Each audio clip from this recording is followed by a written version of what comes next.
दुलाराय बाथौ गौथुमनिफ्राय जोङो बर' हारिखौ बाथौ धोरोमनि बिथाजों जोबोद ग्रोम ग्रोम खालामनो थाखाय मोनसे एक्सन प्लेन लादों। बे एक्सन प्लेनाव जोंहा मोनसे गोथार थांखि दङ। जोंहा हारिखौ जौगाहोनायनि मिशन आरो भिजन दं। बे जाथिखौ बोरै गोजौआव लांनो हागोन बेबायदि मिशन आरो भिजन दं, नोजोर दं। बे मिशन आरो भिजनखौ लानानै जोङो बे सुबुं फोजाखांनाय गौमा मेलखौ लादों। जाहाथे बे सुबुं फोजाखांनाय गौमा मेलनि गेजेरजों बाथौ धोरोमनि सायाव जोंनि मानसिफोरा रावबो बेले बेजे साननाय लानो हाला, रोखा जाथे जानो हायो। बाथौ धोरोमा जोंनि आंगो धोरोम। बे आंगो धोरोमाव गासिबो दंजोबो। जोंहा बाथौ धोरोमनिख्रुइ साबसिन धोरोम मुलुगाव गैया। जों उजिनानै मोननाय धोरोमानो बिनि बयनिख्रुइ मोजांसिन धोरोम बेनो बर'नि बाथौ धोरोम। आरो बेखौ जोङो रावबो नागारा। बेबायदि साननो हानाय गियानखौ जों रायजो राजानि खाथियाव लांनो थाखाय बे मिशन आरो भिजनखौ लानानै नैबे बाथौ धोरोमनि जिथु गौमा सुबुं फोजाखांनाय मेल बेखौ जोङो लादों, बाहागो लादों। आइ आफा रायजो राजाया निस्सय जों मा मावनो नागिरदों जोंनि थांखि आरो जोंनि मावनायफोरखौ नुनानै गोजोनदों हयथ', बेनिखायनो फैदों। जोंथ' रायजो राजाखौ खावलायनो मथे फैदों, जोंबो गोजोनबाय। नंगौ, आइ आफा रायजो राजाया नैबे दुलाराय बाथौ गौथुमा जिथु मावबाय थादों सैथोखौनो मावदों आरो नंगुबैखौ मावदों। आरो बाथौ धोरोमनि आसोल मावथिफ्रा बेयावसो दं। बे खोथाखौ बिथांमोना बुजिनानै फैदों। दिनै आं मिथिनायाव दिनै बे सुबुं गौमा फोजाखांनाय मेलाव 10,000 डेलिगेट जादों। 10,000 डेलिगेट जादों। कुमुरिघाटानिफ्रायनो 13खान बास, गंथाम उइंगार आरो गारि फिसायाथ' हिसाब गैया फैदों।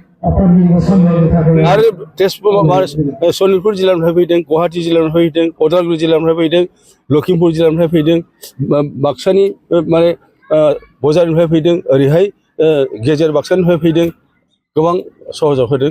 क'क्राझार माने गसाइगावनिफ्राय फैदों, आरो ओमफ्राय बिजनिनिफ्राय फैदों। थान्दै जथुमाव जोङो दौरि बे आसारि गोथारि बिथांमोनखौ बर'नि आसारि गोथारि दौरि नोंथांमोनहा दौरि जानानै आइ आफा रायजो राजाखौ माबोरैहाय समाजखौ दैदेननांगौ बिनि सायाव जों बिथांमोनखौ कचिं होदों। बे समावबो जोङो बेबायदि सम सम सुबुं फोजाखांनाय मेल लागोन। आरो बिनि बादै बे सुबुं फोजाखांनाय मेलखौ मेलनि गेजेरजों मानसिफोरखौ जांख्रिखांनाय लाबोनानै जोङो मोनफा दांथाइ बादा खालामनानै दौरिफोरखौ फोरोंगोन, आसारिफोरखौ फोरोंगोन, गोथारिफोरखौ फोरोंगोन। बयनिबो बावनाय थिनाया जाहाथे एखे जायो, बयनिबो साननाय हनाया जाहाथे एखे जायो, रायसंनाया एखे जायो, नेम खान्थिया जाहाथे एखे जायो, बेफोरखौ जोङो ट्रेनिं होगोन। आरो ओमफ्राय लिडारशिप ट्रेनिं खालामगोन। जों लिडारशिप ट्रेनिं, बे लिडारफोरखौ माबोरैहाय रायजो राजाखौ दैदेननांगौ बिनि ट्रेनिंखौबो जों होबावगोन। जोङो बेवहाय लाइमोनफोरखौ खालि बे गागि आफादखौ दैदेनहरनायाव, माइनावफोरखौ दैदेनहरनायाव माबायदि गाइड लानांगौ आनसलिकनिफ्राय बिथांमोनखौ गाइड हरदों। जों ओरै खालामनानै हगार नोंसोर गाइड हिसाबै फै। दा बिथांमोनखौ जोङो बेबायदि गाइड हिसाबै बाहायदों दिनैनियाव।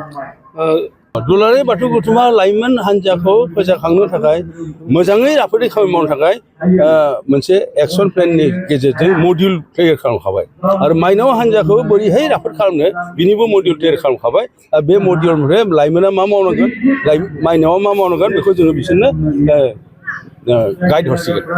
बे मथेसो खारगोन। जेब्लाबो जोङो मोनसेबो हान्जाखौ जोङो उनफिननानै गालाङा। लाइमोनखौबो लांफाबाय थागोन, गागिखौबो लांफाबाय थागोन, आरो बेजों लोगोसे मावफुं आफाद दङ बेखौ लांफाबाय थागोन।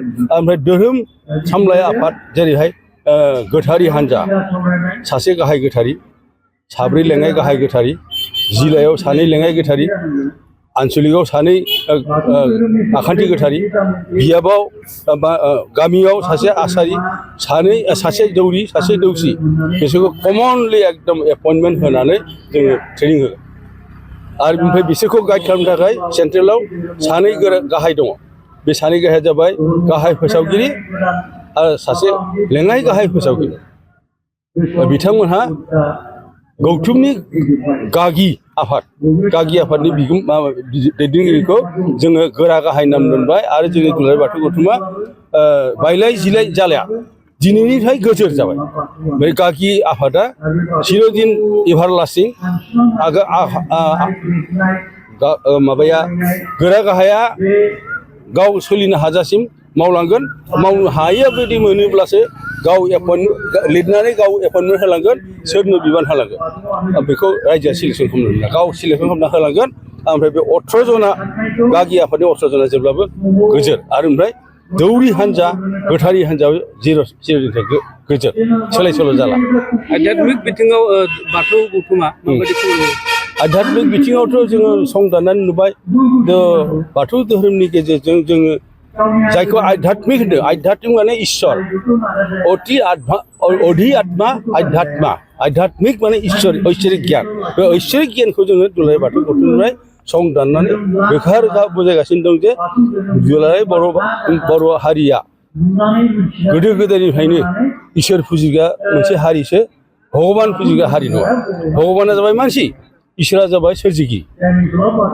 बर' बाथौआरिनि गेजेराव इसोरखौसो जोङो गाहेला खालामना फुजियो बे बसुमतिनि आलियाव 18 जन जिथु जों खांख्ला थुनानै फुजिदों बिसोर खालि जोंनि गुरु बिसोर जोंनो बिहोमा होलांनायखाय बिसोरखौ जोङो इसोरखौ फुजिनाय समाव लाफानानैसो फुजियो नाथाय बिसोरखौ गाहेला खालामनानै मोनसेबो जों फुजा होआ जेनेबा दिनै मोनसे सिबोरायनि जन्मदिन मोनसेनि फुजा गाबोन सिबोरायनि थैनाय दिन सिबोरायनि फुजा बेबायदि जेन' गैया माने भगबान प्रधान फुजा गैया माने बाथौ बोराइ बाथौ बोराइखौ गाहेला खालामनानै फुजिनाय गैया इसोरखौ गाहेला खालामनानै फुजिनायसो जोंनि बाथौ धोरोमा माने बाथौ धोरोमा एक इसोरबाद धोरोम जाफुंसार जाखांनो आलासियाथ' फैबाय बिश्वजित दैमारि फैदों ओमफ्राय MLA सासे फैदों माबानि सरभगनि आरो बेनिफ्राय गुवाहाटीनिफ्राय जनजाति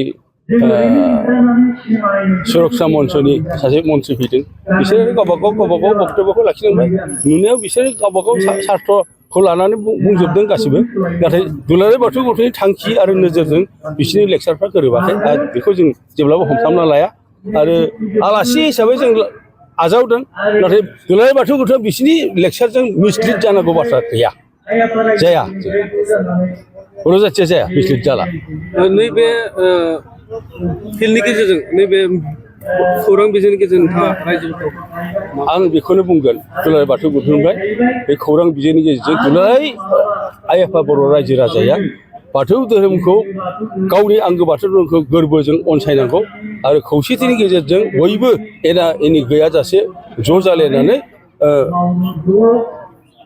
फोथायलायनानै आजावनानै फालिनांगौ आरो मुलुगाव जों खौसेथिनि जिथु बान्दो बे बान्दोखौ जों देखायनो हानांगौ बेखौ आङो रायजो राजाखौ खावलायगोन